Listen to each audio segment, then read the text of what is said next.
Assalamualaikum warahmatullahi wabarakatuh. Di sini saya Muhammad Nurdin akan menjelaskan soal UTS kimia industri. Yang pertama, soal bagaimana prinsip kerja proses distilasi. Sebutkan industri kimia apa saja yang menggunakan proses distilasi. Saya menjawab. Distilasi, cara pemisahan antara zat air terhadap campurannya menurut perbedaan titik didih ataupun kemampuan zat untuk menguap. Sebenarnya prinsip kerja destilasi. Prinsip kerja yaitu jika suatu zat pada larutan tidak sama-sama menguap, berarti uap larutan akan memiliki komponen yang berbeda dengan larutan yang aslinya.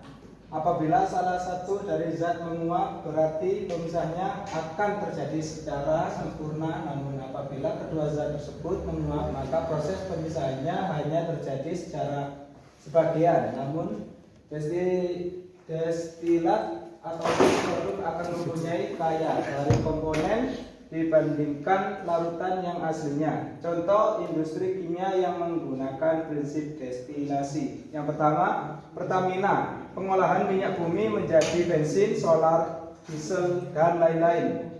Yang kedua, industri gula, pengolahan tebu menjadi gula memanfaatkan destilasi untuk menguap molekul air. Yang ketiga, industri garam, memanfaatkan destilasi untuk menguap air laut menjadi kristal. Kita lanjut yang nomor 2. Sebagai besar industri kimia menggunakan katilas dalam proses produksinya. Jelaskan bagaimana peran katilas dalam proses produksi serta pengaruhnya terhadap efisiensi industri. Kita masuk ke dalam jawabannya. Dalam bidang industri, katalitas digunakan untuk mempercepat reaksi kimia tanpa harus menaikkan suhu ataupun menggunakan kesetimbangan kimia. Penggunaan katalis dapat mereduksi 6 biaya produksi dan juga menghemat energi dalam bidang industri. Katalis digunakan dalam pembuatan asam sulfat dan juga amonia. Pembentukan asam sulfat berupa reaksi kimia yang berlangsung sangat lambat sehingga digunakan katalis vanadium oksida atau yang juga disebut dengan silica untuk mempercepatnya.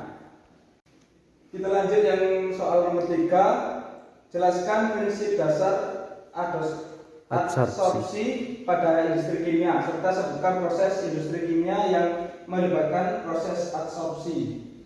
Kita masuk ke dalam jawabannya. Adsorpsi merupakan peristiwa di mana suatu zat menarik zat lain yang berada di sekitarnya untuk berinteraksi dan berkaitan dengan zat tersebut.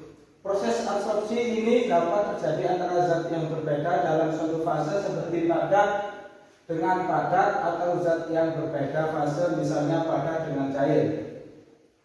Prinsip kerja adsorpsi terjadi dikarenakan adanya ketidakstabilan atau dalam bahasa ilmiah dinamakan residual forces pada permukaan suatu zat. Adsorpsi di mana adanya kestabilan itu membuat cenderung berikatan dengan zat lain yang cocok untuk mencapai kestabilan. Contohnya, penjernihan air dari tawas biasanya digunakan pada perusahaan air bersih. Yang kedua, penghasilan logam berat. Adsorpsi ini juga dikembangkan untuk mengatasi masalah pencemaran pada air limbah industri yang mengandung logam berat serta mempunyai potensi bahaya di dalam mencemari lingkungan. Kita masuk ke soal yang nomor 4. Apa yang dimaksud dengan reaksi sponifikasi pada pembuatan sabun? Jelaskan reaksi kiamahnya. Dasar teori pembuatan sabun cair maupun sabun padat adalah reaksi saponifikasi. Saponifikasi adalah reaksi hidrolisis asam lemak atau minyak oleh adanya basa kuat NaOH atau KOH atau dikenal dengan larutan alkali yang biasa disebut LYE, sehingga menghasilkan sabun berupa garam, natrium dari asam lemak atau minyak alkali yang digunakan untuk membuat sabun cair maupun padat pada dasarnya sama, dengan yang membedakan adalah jenis alkali yang digunakan. KOH atau potasium hidroksida digunakan untuk sabun cair. NaOH, sodium hidroksida, digunakan untuk sabun padat. Sabun mempunyai sifat membersihkan melalui proses kimia koloid karena sabun mempunyai gas polar dan non polar. Lanjut ke soal yang nomor 5. Limbah deterjen mengandung beberapa senyawa, diantaranya ASP dan senyawa fosfat. Jelaskan bagaimana pengaruh kedua senyawa tersebut terhadap lingkungan serta apa dampaknya.